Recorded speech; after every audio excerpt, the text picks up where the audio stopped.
shkurtit kjo çfarë po ndodh, Maloku po flet ose po thirr në racionalitet. Në fakt që nuk po ndodh. Nëse ishe pas këtyre përpjekjeve përfaqësues të partive politike, dalin para gazetarëve në hol të kuvendit dhe shpjegimet janë të njëjta, por që pak duken fakt racionale.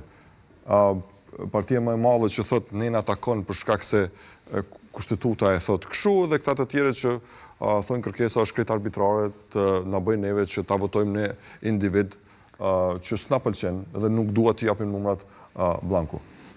Sa shkruan dekonat në dispozitat kushtetutës se do të më pëlqy paraprakisht kandidat.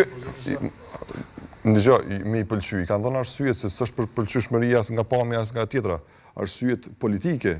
Po flas pëlqyeshmëri politike. Ore, unë spajtohem me zotin Maloku që justifikon veprimet e Unionit Evropian. Janë veprimet e cilat e kanë humb kuptimin edhe 2 vite pas vendosjes aty në masa. Ato masa kanë qenë edhe në atë kohë të panevojshme dhe nuk lidhen me zhvillimet e mbrëmshme. Nuk janë për shkak këtyre zhvillimeve të cilat janë papranueshme për gjithë neve, po edhe për qytetarët e Kosovës, madje edhe vetë subjektet politike trumbetojnë që janë të panevojshme këto zhvillime që ndodhin. E dyta, mendoj që këto zhvillime të cilat partitë politike po i japin si lloj kohje, po tregojnë edhe po e heqin maskën para veç qytetarëve se në çfarë stadin, çfarë nivelit zhvillimit demokracisë jemi.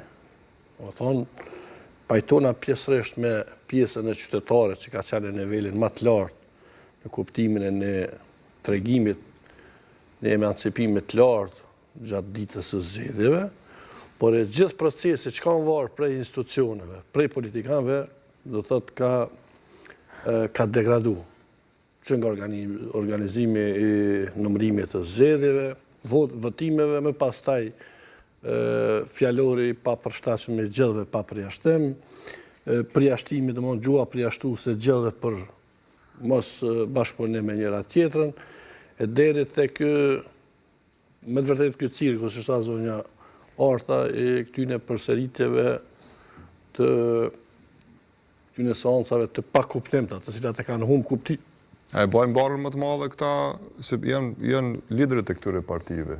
Po që ata njerës janë foto që ato që ata e bajnë, po duke mos... Dhe pse nga disa nga ta kemi parë edhe qasje konstruktive, po dhe për ta kaluar situatën. Duke mos e përjashtu edhe ato që e tha Arta, përgjegjësinë individuale të deputetëve. Duhet me pas deputet të përgjithshëm aty.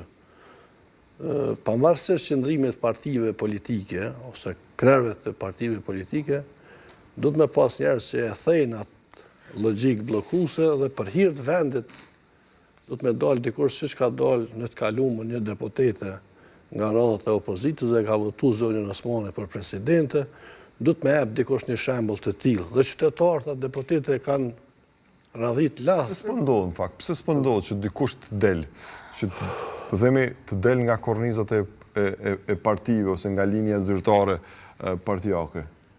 Sepse... A i bie që listat kanë qenë shumë të shtërnguar dhe ata që kanë qenë në listë janë aty pas liderit të partisë, vazhdojnë të jenë. Nuk janë të sigurt se si do të shkojë procesi. Dëgja, këtë janë pyetje një 2 ose 3 vota mungesë, nuk është vetëm një votë. Dhe është bukur probleme i bokë, në kësaj situata është bukur shumë probleme i siguru 2 e më shumë vota. Se me qenë vetëm një votë e thejnë njerëz këtë blokad pa kuptim. Ka dikush që se kur den nuk ka problem. Ka dikush që jo, të kaluamën jo dhonë edhe terminale, po çasti dije inshallah s'ka më në kuvend. Unë po flasim për vetë dije, për me bën një precedent. Janë pak matrona, po për të po kam qenë me fol. Ja, tash pyetja ashtu kush s'din këtu. I modhi? Ja. Na po flasim unë e citova zonën Arta ku tha deputet dhe i dhash të drejtë dhe mendoj që ka të drejtë, deputet duhet të krijojë një standard të ri. Vetëm se krijon një mundësi që të japë edhe zoti Veliu fjalën për shkak se standard të mirë, pavarësisht qëndrimit partijak, kur është në pyetje për shembull interese shtetërore. Nuk mund të ditën në konferenca për shtyp pas përfundimit këtyre seancave dhe para fillimit me u thirrë në emën të interesit vendit dhe me hy aty dhe me qitë kushtet pa kuptimta për një emën të përveçshëm. Është absurd kjo. Edhe ju e thatë dikush nga opozita, si